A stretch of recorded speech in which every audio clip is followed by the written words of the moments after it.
Hello dear parents and my dear students of class 8। आज आपके लिए लाया हूँ पीरियोडिक टेस्ट 1 सब्जेक्ट साइंस, जो कि एंटायरली बेस्ड है आपकी न्यू टेक्स्ट बुक के ऊपर। तो बिना कोई टाइम वेस्ट किए हम सीधा चलेंगे पेपर पर और डिस्कस करेंगे क्वेश्चन पेपर। याद रखिएगा, ये पेपर सिर्फ टेक्स्ट बुक के ऊपर बेस्ड है। अगर आपका क्वेश्चन पेपर में थोड़ा बहुत अगर ब्रिज कोर्स से आ रहा है तो आपको ब्रिज कोर्स के लिए मैं अलग से एक लिंक दे दूँगा, जहाँ पर आपको कुछ इंपॉर्टेंट क्वेश्चंस होंगे, तो आप उनको भी देख सकते हैं। तो उसका लिंक मैं डिस्क्रिप्शन में दे दूँगा। यहाँ पर हम बात करेंगे सिर्फ़ क्वेश्चन पेपर की।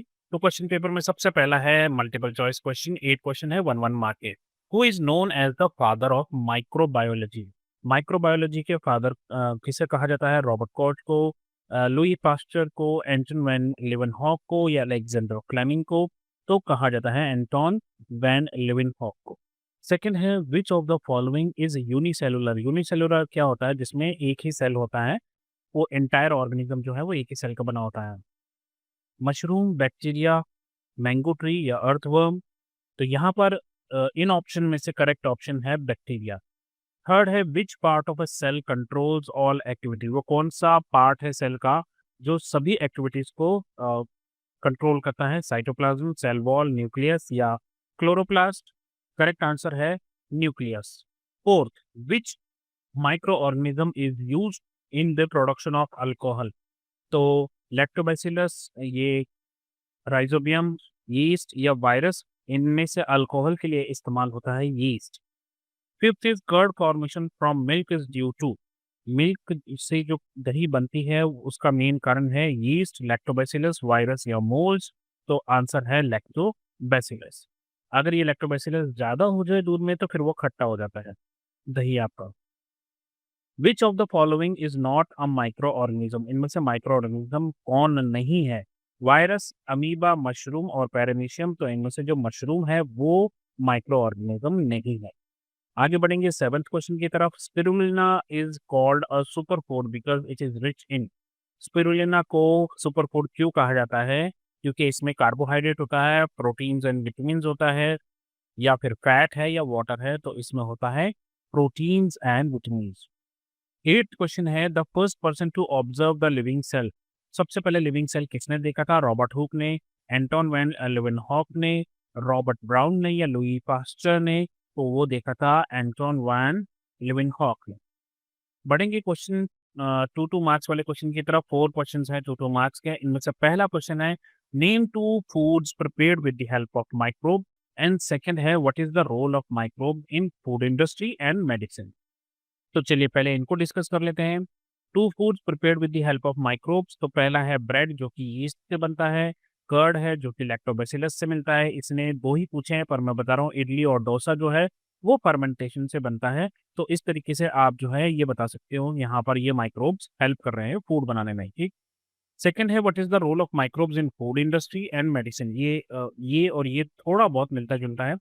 तो माइक्रोब का फूड इंडस्ट्री में क्या रोल है? जैसे कि ब्रेड के लिए यीस्ट है, अल्कोहल के लिए फर्मेंटेशन होता है। मेडिसिन में क्या इस्तेमाल है? एंटीबायोटिक्स जो बनती हैं, वैक्सीन जो बनती हैं, विटामिन्स, ये सब जो है माइक्रोब से बनता है। इसके बाद थर्ड क्वेश्चन है why are viruses considered different from other micro organisms? Viruses दूसरे माइक्रो ऑर्गेनिजम्स के कंपैरिजन में किस तरह से अलग हैं?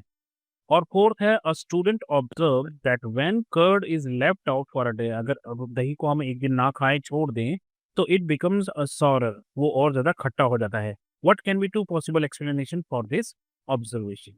Third, why are viruses considered different? तो वायरसेस डिफरेंट इसलिए होते हैं क्योंकि ये रिप्रोड्यूस करते हैं ओनली इनसाइड होस्ट। मतलब जैसे बाकी के सब जो है वो बाहर रहकर जिंदा रह सकते हैं, लेकिन वायरस जो है वो जो उसका होस्ट होगा, चाहे वो एनिमल हो या कोई भी हो, उसके सेल के अंदर जाकर ज़िंदा रहता है।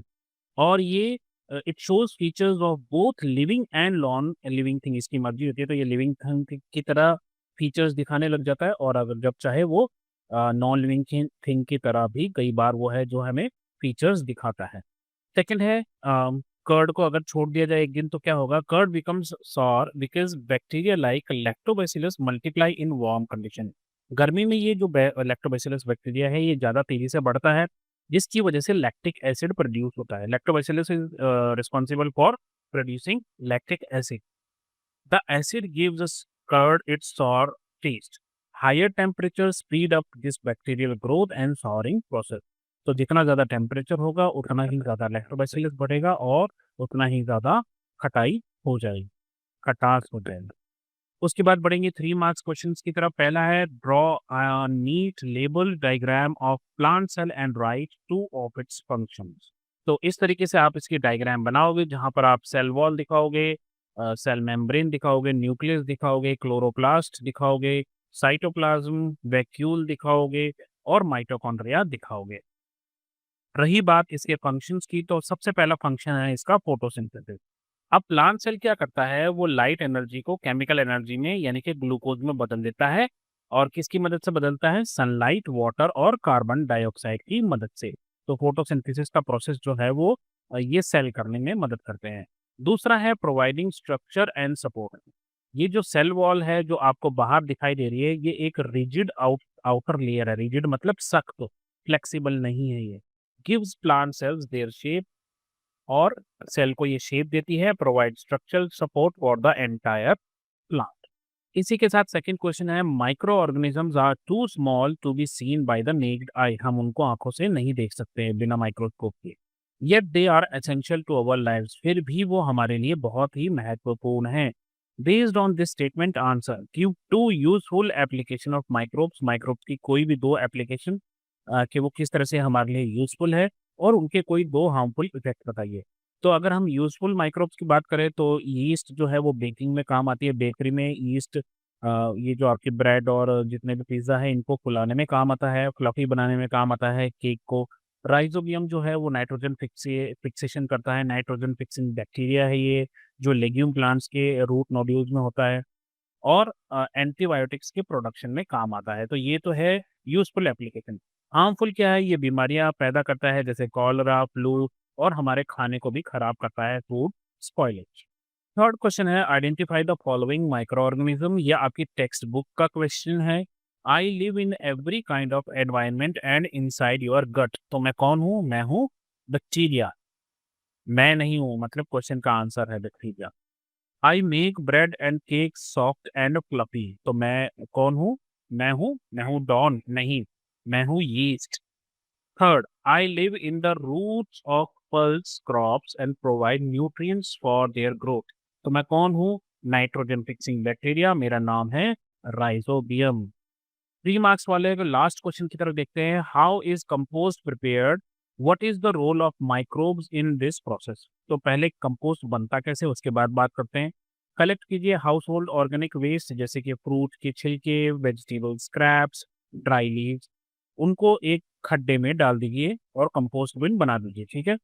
Keep it moist and loosely covered, उसको हल्के से ढक दीजिए और उसमें पानी छिड़कते रहिए। After few weeks the wet waste decomposes into dark soil like substance called compost. कुछ हफ्तों बाद वो अपने आप कंपोस्ट में बदल जाएगा।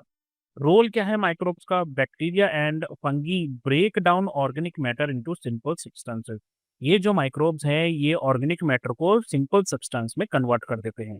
दे convert waste into nutrient rich manure, और इस वेस्ट को वो ऐसे मैन्योर में बदल देते हैं जो कि बहुत ही ज़्यादा न्यूट्रिएंट रिच होता है, which improves soil fertility. Long answer questions की तरफ बढ़ेंगे। ये 4 मार्क के क्वेश्चंस हैं, ये 3 क्वेश्चंस हैं। आइए पहला बात करते हैं। ये जो क्वेश्चन है ये एक्चुअली आपके टेक्स्ट बुक में था, लेकिन ये एमसीक्यू के फॉर्म में था। मैंने इसको कॉम्पिटेंसी बेस्ड यानी कि केस बेस्ड स्टडी क्वेश्चन में बदल दिया है, क्योंकि केस बेस्ड स्टडी क्वेश्चंस भी आपको आते हैं जहाँ पर आपको एक पैराग्राफ दिया होता है, फिर उसके बेसिस पे आपको 3-4 क्वेश्चंस दिए होते हैं। तो Anandi took 2 test tubes and marked them A and B. She put 2 spoons full of sugar solution in each of the test tube. पहले उसने हर टेस्ट ट्यूब में शुगर डाल दी। In test tube B she added spoonful of yeast, और दूसरे वाले में उसने यीस्ट डाल दी।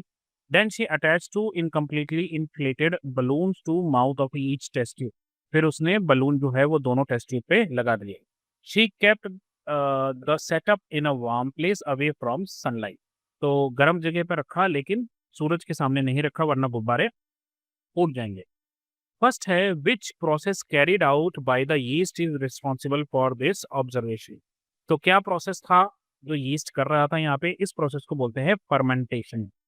सेकंड है which gas is produced during this process, तो कार्बन डाइऑक्साइड गैस जो है वो प्रोड्यूस होती है, इसलिए गुब्बारा फूलता है।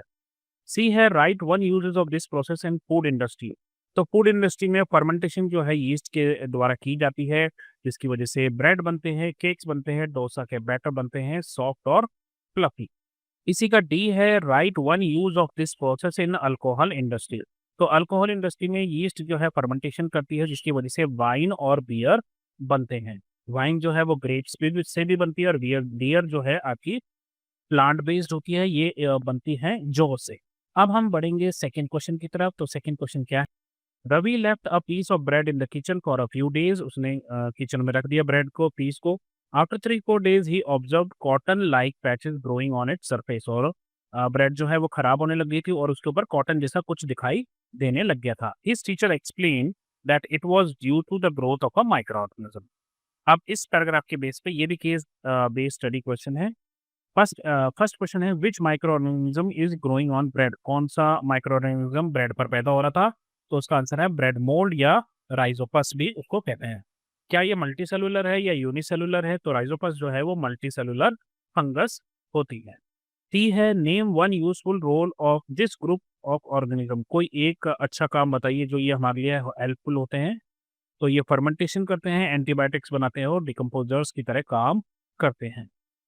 डी है नेम वन हार्मफुल इफेक्ट, तो ये हमारे खाने को खराब करता है और एलर्जीज क्रिएट कर सकता है। बढ़ेंगे लास्ट क्वेश्चन की तरफ, differentiate between animal cell and plant cell, also draw diagram. तो यहाँ पर हमने लिखे हैं फीचर्स, यहाँ प्लांट सेल और यहाँ एनिमल। तो सेल वॉल जो है वो प्लांट सेल में होती है, सेलुलोज की बनी हुई होती है, लेकिन एनिमल सेल में ये नहीं होती है। शेप की बात कर ले तो ये जनरली रेक्टेंगुलर होते हैं या इनकी फिक्स्ड शेप होती है। एनिमल सेल जो है वो जनरली राउंड होता है या इर्रेगुलर होता है।